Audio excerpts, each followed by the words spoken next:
What's up, everybody? Welcome back to the College Loop Podcast, episode 54 of the College Loop Podcast. And again, me and Harrison Tarr back in the booth by ourselves. Daniel, has to do finals and whatnot because he's still a student. So what can you do? But Tarr, how you doing? I'm doing well, man. Glad Daniel's hitting the books. Hey, school comes first, right? We got to make sure you put in the work in the classroom, hold that high standard, and uplift the high standard that Auburn J School hold itself to. So glad that Daniel's taking care of that. I'm pumped up. Before we get into things, everybody, you can see the garb if you're watching the YouTube version. Hawks and 7. All right, that's all I got to say. That's all you need to know. I'm excited to watch us dub tonight and in Atlanta at State Farm Arena. Excited to watch the nosebleeds. Anyways, let's move forward. Let's talk Auburn ball. I just had to plug that real quick. Hawks and 7, also Rangers and 6. Trust. Anyways, moving forward. Let's talk Auburn football. We've not talked quarterbacks in a while, Dylan. I've got a question for you, and a question for the greater good. For those of you who are watching on YouTube and for those of you who are following along on our socials, we want to hear your input here as well. Want to interact with you guys and hear your feedback, your takes.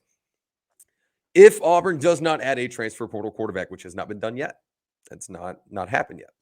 If that does not happen, we'll start with Robby Ashford. What does Robby Ashford need to improve on so he can win this job? How does he win this starting job going into fall camp in 2023, Dylan? Yeah, so Robby Ashford just needs to work on his passing mechanics, and we've seen the improvement from his pocket awareness. At least we saw it in 8A from what we can just go off of with that. But overall, I think that's all he really needs is his ability to make the throws consistently. And we've seen the throws he can make. That Iron Bowl pass to Javarius Johnson in the back corner of the end zone in Bryant-Denny Stadium is probably the most beautiful pass I've seen from an Auburn quarterback in a very, very long time. But I think that's about all you have to work on with Robby Ashford. And passing the ball it might be the only thing he needs to work on, but it's also the biggest thing that he needs to work on because if you can't pass the ball as a quarterback, then what are you back there for, really? That's all I think that Robby Ashford needs to work on. I don't disagree with you, Dylan. I do think there's also an element of maturity, right? And inherently that happens year to year and campaign to campaign, whether that be under one coach or another. I specifically think that Robby Ashford will be held more accountable under head coach Hugh Freeze. I'll be completely honest. I don't think Brian Harsin was a very good coach when it comes to coaching up quarterbacks. Auburn's really not seen a quarterback whisperer in a very long time, if there's ever been such a monster on the plains as in the head coaching capacity. I do think that there needs to be that element of maturity. We saw Robby Ashford wear his heart on his sleeve a lot last year. And these are kind of the intangible things that you're not talking X's and O's as much as you're talking about being a leader. Inherently, you cannot be a quarterback and not be a leader. You cannot be you cannot not be a naturally born leader and be successful and play the quarterback position at a very, very high level. Robby's got to understand this year that after the campaign that he had in 2022, a lot of people are in his camp. A lot of people are behind him.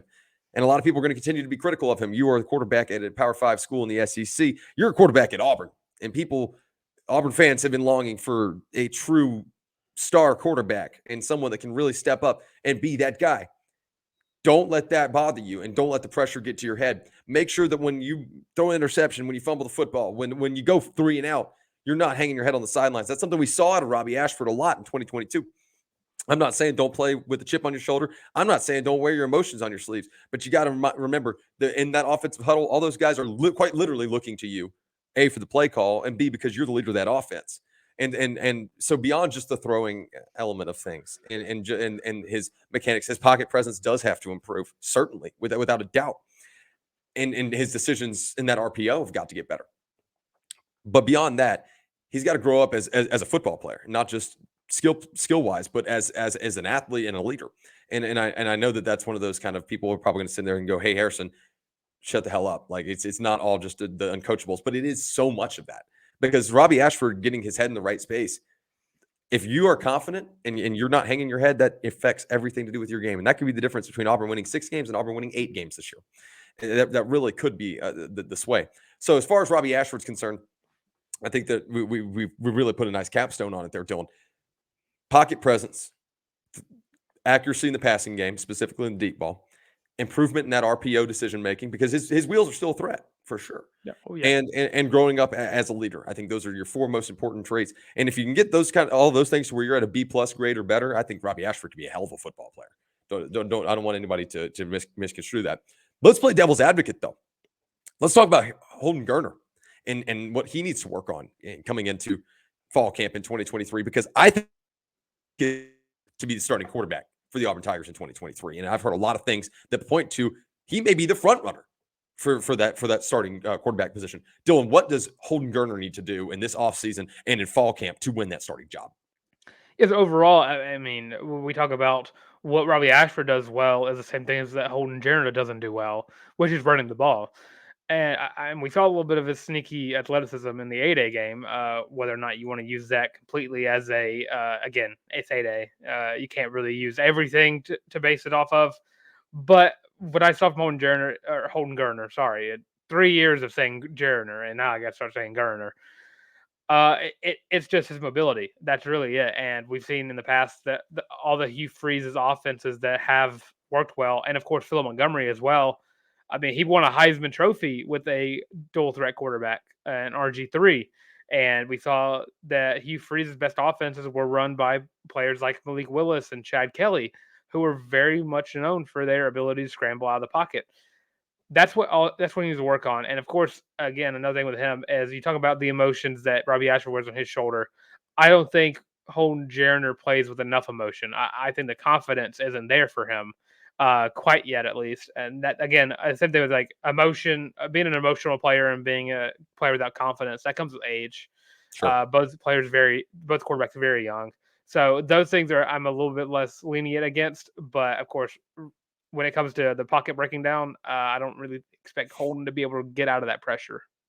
I don't disagree with you, Dylan. I think you hit all the bases there. I do want to kind of expand on a couple of things here. First and foremost, I think Holden Geriner showed us in A-Day and in spring camp that he has worked on that on the pocket mobility, and that is certainly something that we need to see out of Holden Geriner to feel comfortable throwing him behind an offensive line that it should be much improved. But we don't really know what this group's going to look like when you put him up against SEC talent. We're just not sure yet, and quite frankly, they've not added all the pieces that we're expecting them to have come the closing of this portal period. But pocket mobility and to kind of build off what you said about the emotional side of things. And I know I'm going to sound like the philosophical guy and you're going to sound like the X's and the O's today. And that's okay. I mean, I think we're playing a good AB here. I'm going to expand on that. Holden Geriner looked like a deer in the headlights in his one appearance in 2022. And that's, look, that's fine. I'm really not dogging on him. It's a scenario where you probably don't expect to play. And in a year where you're expecting a red shirt and develop and progress and really aren't under much impression that this is going to be an opportunity for you to take snaps. All that to say, there does need to be some growing up on that front. He's polished in terms of his presence, whether that be with the media or with his teammates. He's certainly got the PR aspect of this down. The question is Holden Geriner going to be able to step up and not let the stage be too big? Not let the lights be too bright, because in college football, there's no bigger stage than the SEC. And there's no bigger pressure to put on a kid than saying, hey, you're 19, 20, 21 years old. I need you to come into some of the loudest stadiums in all of sports and operate at a very, very high level. And if Holden Geriner can work through that and also, do all the little things that we want to see him progress and do, get better with that RPO, be a little bit of a weapon with his legs. Dylan, I think I sound like a broken record here because I said the same thing about Robby Ashford. I think Holden Geriner could be a hell of a football player. I'm not entirely sold on the fact that Auburn has to have a transfer quarterback. Do I think it would benefit them? Sure, absolutely. But I think that if you go into this season with either one of these guys as your starting guy, now you do need to name one of them a starter, and you do need to roll with it. That's just kind of the matter of fact here. Mm-hmm. But if you go in with either one of these guys, I think you can win football games. I think you can go to a bowl game and win it. Thoughts? Oh, yeah. And I think the things about both these guys is, everyone knows my favorite on the matter. Those emotional players, those players that are usually the ones that I get behind the most, like Cam Newton, watching him play emotional every game, putting the team on his back every play. It's what makes the sport that much better to watch. And with that, I mean, Robby Ashford is the quarterback that I sit behind. I've been on the Ashford train since A-Day 2022. And I think that, yeah, you can win games with both these guys. And it just kind of depends on what kind of offense that Hugh Freeze feels the most comfortable with running. Because, I mean, if you have a full playbook, and I feel like both guys are only good at half of their side of the playbook. Sure. So if you want to run more RPOs, Robby Ashford's your guy. If you want to run more like shotgun, under center, play action passes, Holden Geriner might be your guy. But I look at it from, I think Robby Ashford probably gives this Auburn team a higher ceiling than Holden Geriner does, strictly because he is more explosive as a player. Well, I certainly think Robby Ashford has a larger gap between his floor and his ceiling. And I do think that what Holden Geriner brings to the table is, I don't want to sound like he's a cop-out safe bet.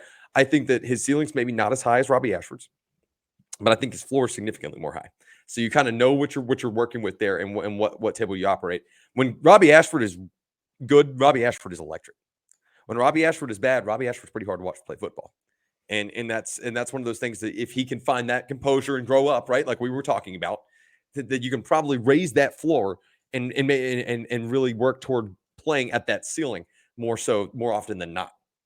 It'll be very interesting to see how this goes forward, Dylan. I think Auburn can win a lot of football games, like I said, without a transfer quarterback. Do I think that a transfer quarterback probably buys you another 1-2 wins? Yeah, probably, for sure. Yeah. But as things stand right now, anyone that is trying to tell you that Auburn's going 4-8 this year, or going 5-7, I'm telling you right now, it's just a load of bullshit. That's not happening.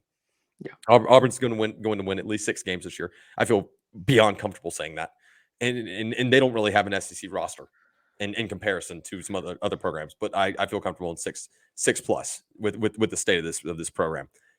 Dylan, if you're good, I'm going to move forward. Let's talk basketball real quick. I think it's fair to mention it is the day of the NFL draft, so I feel like it's safe to just like bring it up. Go watch our draft show, please. We talked about all the players that are going into the draft. Dylan said y'all did not watch that. Y'all did not watch that. Sorry, it comes out a little nitpicky, but of course, today is the day that my fandom gets put on blast. Whether or not we absolutely ruin the next 3 years of our franchise career, or we get Bryce Young. Again, please, Bryce Young, please. Yeah, we can go to basketball now. Yes, thank you, Dylan. Also, since we won't have a show before then, happy early birthday to Tank. By the way, his early birthday present is presumptively Bryce Young, unless it's Will Levis, in which case pray for him, and he probably won't be on the Sunday show because he probably will run away and go into the full Aaron Rodgers hole. Anyways, let's talk basketball. Let's talk Bruce Pearl and the guys, and let's talk about what kind of offers that they're extending. So, Dylan, let's see, today's Thursday. Show's coming out Thursday. This offer was extended Wednesday. I'm sorry. Sometimes I get this backwards, man. On Wednesday evening, we found out that Tyler Betsy, 4-star small forward out of St. Thomas More in Connecticut, has been offered by Auburn. He's also been offered by the likes of Alabama and UConn. So not that Auburn's not in good company here. But Dylan, let me just tell you a little bit about him, and you can tell me what you would think about replacing him as you lose a couple of guys that you were expecting, namely LeBaron Philon in that class of 2024. 6'8", 185 right now, small forward, like I mentioned, and so he's got a little size on him. 96 overall, a 98.3 composite per 247. He is the number 21, I think.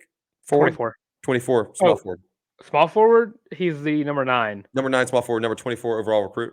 Yes. In the class of 2024. Thank you. I got those mixed up. Your initial thoughts on this offer, and a lot of times in basketball, if you don't think you have a real chance, you don't offer them. So where are you at in your headspace about how that could plug in 2024?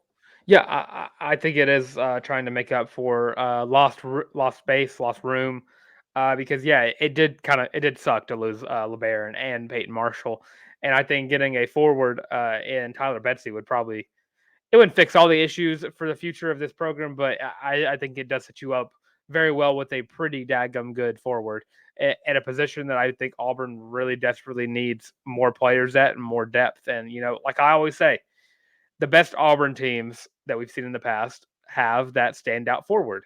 And maybe Tyler Betsy is the next coming of, I don't want to say Jabari Smith, but next coming of someone along the same lines as the Jabari Smith.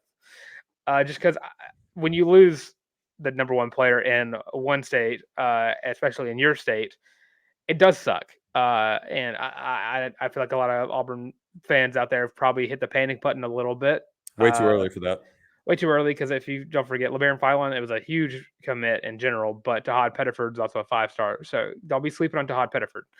But I think Tyler Betsy could make up for some lost space. I don't disagree. And like you mentioned, great Auburn teams have those great forwards, and I'm really not pressing the panic button on this class of 2024. I think they can still be very, very special. Wes Flanagan's a hell of a recruiter, and he's going to probably do very well at Ole Miss on the recruiting front. Now, was this staffing changes needed? Absolutely. It's probably overdue. And folks, sometimes you just got to clean it out a little bit and eat it in the short run and play the long game. I don't think that Auburn's in trouble in 2023, and I definitely don't think they're in trouble in 2024. I would not panic about that. I still think that this is going to be a contending team year in, year out, as long as Bruce Pearl is breathing that Auburn air. I think you're in good shape. So I'm with you, Dylan, and I certainly think that this is an exciting offer. Should Auburn be able to pick up the commitment of Tyler Betsy, we'll see where that recruiting traction gains as we head on down that road and get closer to the 2024 really having the center stage. So we're almost at that point. So let's talk over there on the women's basketball side, and let's talk about Coach J. You want to flip the little title over on the right, by the way? Oh yeah, sorry, I was looking at Matthew Cleveland stuff. I know you've been daydreaming over there, and we're gonna let you talk Matthew Cleveland on Sunday, I promise. But Coach J, man, she is not playing around with this transfer portal. She's just not. Absolute dog mentality. Goes out and gets another transfer, Power 5 transfer, Dylan, and Taylon Collins, portal transfer via Oklahoma State. She's a junior with like I have the notes in front of us. Power 5 experience, 2 years of eligibility, and she averaged 8.4 points per game over her first 3 seasons. That's 90 games, 86 starts. Look, I get that those numbers aren't eye popping. But Coach J has gone out and built a team. And now you're seeing size. Now you're seeing some size. And that we were mentioning that Auburn was missing in this portal. And you're going out and getting players that have played in the ACC and played in the Big 12 and that are Power 5 competent players that can come in and fill in some roles. And I'm not sure that Auburn's not already better. Thoughts? Oh, they're for sure already better. And is it second Power 5 transfers or 3? Because we also got a player from Alabama. Oh, you're right. 3. My apologies. I was There about you to go. say. So that'll be Alabama, Clemson, and Oklahoma State now. Yeah, it's just a huge pickup in general because we've been talking about how it was kind of odd that the first or it was the first 4 transfers, 3 out of the first 4 were 3 all out of the first 4 guards. were guards. We thought it was a little weird, just because we had gone into that week saying that the biggest need was forward, but it's now starting to see that the transportal is heating back up, at least for 1 out of the 3 sports that the transportal is going for right now.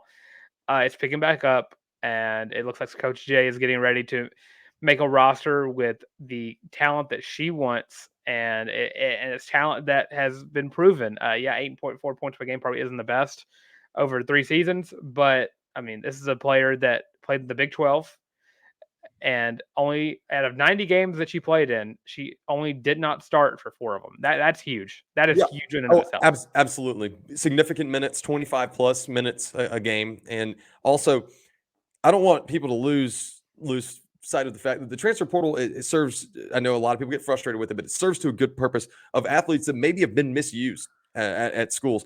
This could be the case. I mean, that could be one of those just not in the right scheme. And Coach J now going and getting a forward that's going to play a lot of minutes for this team. That leads you to believe that there's that opportunity to go actually put your skill set on display for Taylon Collins. All things considered, Dylan, I thought Coach J has handled. I think to this point, Coach J has handled this offseason magnificently. You had girls quit on you last year. I said it for those of you who are listening right now. There were some attitude problems within this team. I'm comfortable saying it now that we're far enough away. Aisha Coulibaly, for you Auburn fans, appreciate what she did. Appreciate what her play on the field on the court. Excuse me. Piss poor attitude, serious attitude problem, and someone that you needed out of the locker room. Romy Levy was apparently not on board with what was going on with that from all accounts, not on board with what Coach J's vision was for the program, and that's fine. That's okay. Coach J's got the opportunity to bet on herself. She did. She had the opportunity to go out and get some girls and sell them on what her brand of basketball is instead of having to retain. She's done that. I would, Dylan, this team's going to be a middle of the pack SEC team this year, and that's a tremendous success, right? Oh, it's a huge step up from the teams of yesteryear, because this team is looking like a team that could end up playing in not just the NIT but the NCAA tournament in general. if things were to go according to plan. And I think that right now, I think the team's pretty set. You probably just need to get a couple more players, and I think the team could go from middle of the pack to the upper quartile of the SEC. And Sure. I wanted to quote Jim Irsay from the Colts so bad: the upper quartile of the upper quartile of the upper quartile. But I think Coach Jay has done a tremendous job, not only just with the program in general, but just her emphasis of this offseason, just getting I think it's 4 transfers in total after we thought it was a whole imploding of the roster, but she didn't back down. And Coach Jay is her, if you will. It was such a gutsy move on her part, and I respect the hell out of it. I hope to everything on her accord that this all works out well, and I think it will. One of those things where she said, "You know what? I'm going to clean house. If you're not with the way we go about things, then you're not a fit here. So be it. No matter who the talent is, no matter where you came from, no matter where the minutes you played for last year, does not make a difference to me. I will let you walk. I will process you in the portal. We're going to do things the right way, and we're going to take this rebuild the way we should take this rebuild. We're not going to try to necessarily get it all done at once. We don't have to get all the ground at one time, but we're going to get a big chunk of it, and we're going to get better every single season. And they're certainly on trajectory to do so. Let's go over to the diamond, Dylan. Let's talk Auburn baseball. Oh yeah, In a midweek meltdown. I'm going to call it a midweek meltdown.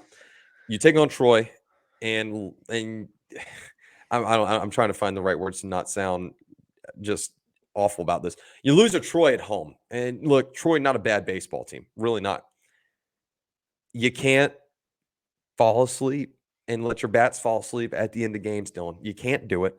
And this pitching rotation, we know it's so inconsistent, so hit and miss, especially when you're throwing midweek guys and they're not your best arms. You needed this win, though, man.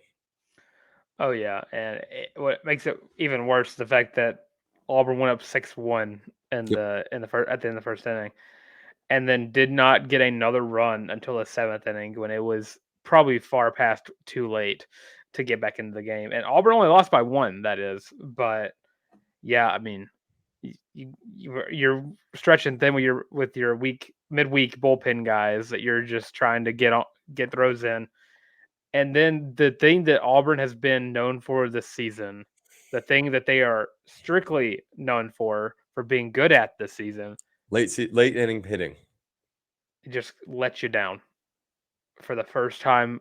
I could say in like 2-3 weeks, And just you let can't you down. even pin that all on the bats. I mean, the bullpen's giving games away left and right and finding new ways to do it.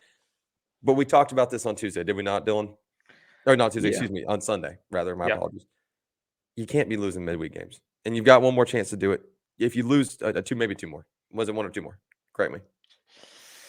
Uh, Well, so it was 5 more before we took a game against Alabama, and now so 2 against Mississippi. So 2 more games in the SEC. two more no, two more. No, you have 3 more, 4 more SEC conferences series. You have 3 more midweeks.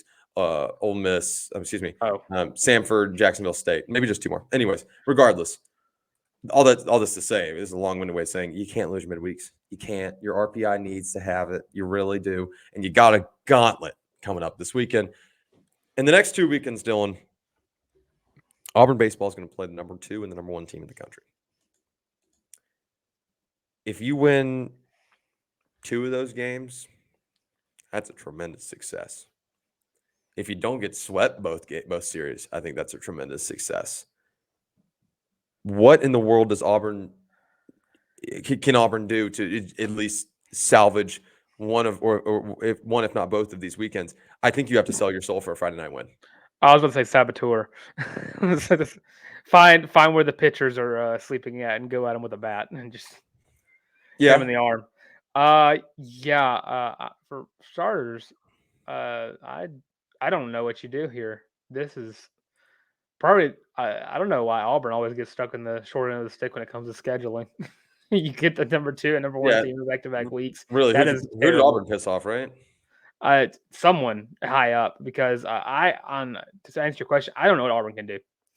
South Carolina will hit anything that crosses that plate, and they will hit it A mile. far. And They will LSU is hit the it same way. way over. Exactly. And LSU pitching is probably the best pitching rotation we've seen in college ball in a while. Honestly, talk about you think you're fine if you can get one game out of each series. I honestly I think Auburn is in good hands if they don't lose every game by 4 or 5 plus runs. Just because the bullpen in general, and I'm just imagining what it's going to be like when Chase Isbell or any of these bullpen guys come in and like Allsup and all those guys are just going to come in and just let them. It's gonna be BP. Yeah. It's going to be BP, and there's nothing Auburn can do because if this Troy game is anything to go off of, if Auburn gets started off hot batting wise, can they keep it up? And can they keep up with South Carolina? Well, the key to here, Dylan, is, and like I said, Auburn's going to play the number 2, number 1 teams in consecutive weekends. You can't drag race teams every game on the offensive side. That's not how baseball works. You cannot drag race teams every single weekend, every single game.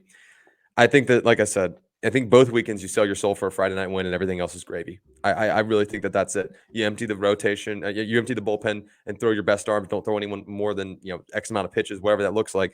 I know that the bullpen struggled, but if you can just minimize their usage and just kind of expand everyone, if you can walk away with 2 wins in the next 2 series, you've only got to find one more win out of your remaining Ole Miss and Missouri series, and you're in good shape. You're at that 10 SEC win threshold. Man, it's an uphill climb. I mean, it is. If you get swept both of these weekends, you have to win at least one of the remaining 2 series. That's just mathematically you have to. You don't have another choice. So if Auburn can get away with 2 of their next 6 conference games, and that means I'm expecting them to go 3-4, right? No, it doesn't. That math doesn't work out. Yeah, it does. 3-4 over their next 7 games. Sorry, never was a math guy because they have to beat Samford next week, period. Yeah. You have to win your midweeks. Then I think you're okay. But man, I don't know. This team's concerning on a number of levels. Let's talk about a team that's not as concerning. And let's talk Auburn softball to kind of round things out on the Thursday installment of the College Loop podcast. So Auburn softball, they have got a treat coming down the stretch. They get to take on South Carolina this weekend in Columbia, which is so funny that both baseball and softball are in South Carolina or in Columbia at the same time. On my birthday week. On Dylan's birthday week, so he can't even go to a game. That's not unfortunate and tragic. But they're going to take on South Carolina. South Carolina is 7-11 in the conference, 32-15 overall, which, by the way, I looked earlier, Dylan, and I'm going to correct myself. There are 3 teams in the SEC that are not 30 wins plus, but South Carolina is not one of them. Like I said, 32-15.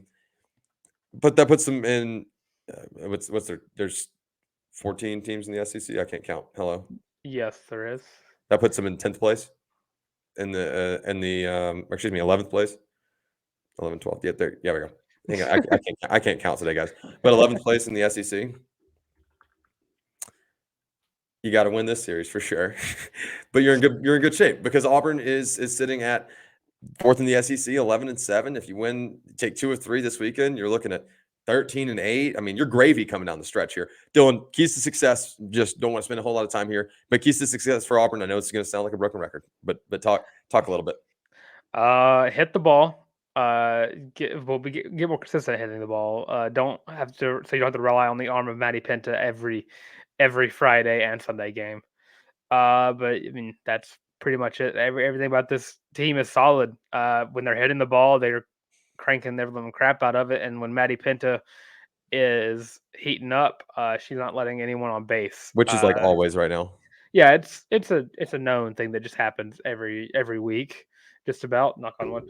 But I mean, like we always talk about, this Auburn team is getting hot at the right time, and I mean, if you're not watching Auburn softball, I don't know what you're doing. I'm sorry if you're not watching Auburn softball. Like, yeah, you need get ESPN Plus. They are so worth the subscription to ESPN Plus, and even if you don't have the subscription, go to a game. Just go to J&B. The games are fun. They're so worth the price of admission right now. This team is absurd. I'm telling you, Dylan, I would not be surprised if you see them sweep one of their final 2 series. I mean, if you look down the stretch, like I said, you've got South Carolina and the Mississippi State sitting in dead last in the SEC. I mean, you're looking at potentially 5 more conference wins and adding maybe 1 loss to that. 16-8 to round out the season. In the conference, you're in really good shape. I mean, you're jockeying to be quite possibly one of those top 3 teams. I mean, Auburn, hell, they could wind up above Arkansas and wind up in that top 3 in the good company of Tennessee and Georgia, which premier programs in college softball this year. So very, very exciting weekend. Busy weekend here, not here, but busy weekend on the Plains for Auburn athletics and most of these athletics not on the Plains. All this to say, I am Harrison Tarr, by Harrison Tarr on the Bird app. If you want to check out any of my written work, that's at the Auburn Daily, theauburndaily.com, or my podcasting work available every Wednesday and Friday on the Auburn Daily Show. Or everything else you want is right here on the College Loop. Getting close to 200 subs here on the YouTube, so make sure you like, subscribe, and ring the bell. Once we hit 200 subs, we get to see Dylan do the little TikTok dancey dance. I know he's upset about it, and he's trying to appeal. Don't let him appeal. Don't listen. And I was wondering if the banner said it. It was going to say I won't do it. But anyways, thank you guys so much for all the love and support. We appreciate the heck out of you guys. Dylan, always good to talk ball with you. Enjoy draft day. Happy early birthday. For those of you who are, Dylan's about to shout out. He's over here. He's about to shout out all of his socials. Make sure to go tweet him a happy birthday on Friday. So, Larck, it's yours, man. Yep. And again, I'm Dylan Luck, able to take on Twitter for my birthday. Auburn Baseball beat South Carolina, and softball do the same thing. Please. That's all he asks for. It would give me some joy if the Panthers especially don't take Bryce Young at the first pick in the draft. So, yeah, just give me that one thing, please. But, yeah, I'm Dylan Luck, able to take on Twitter. If you're listening, it's at YABOY the Tank. Also, catch me on the Auburn Daily Show every Monday with Lance Daw and Wednesday with Harrison Tarr. You can also catch me on the Friday installment of the Auburn Daily Show as well. Just this week, though. And every week according whenever someone can't make it. But yeah, and follow the College Loop literally everywhere. That is on Spotify, Apple Podcasts, Google Podcasts, Amazon Music, and of course you guys on YouTube, Twitter, TikTok, Facebook, and Instagram. But again, sadly, no MySpace. Again, 1,000 subs. We're getting a MySpace. That's set in stone. Unlike me dancing at 200 subs, it's supposed to be 500. Don't let them trick you. It's 500. So get there quick, and I will do whatever TikTok dance you want me to do, besides the Corvette one, because that's already taken. But yeah, with all that being said, it's been the College Loop Podcast. Hawks in 7.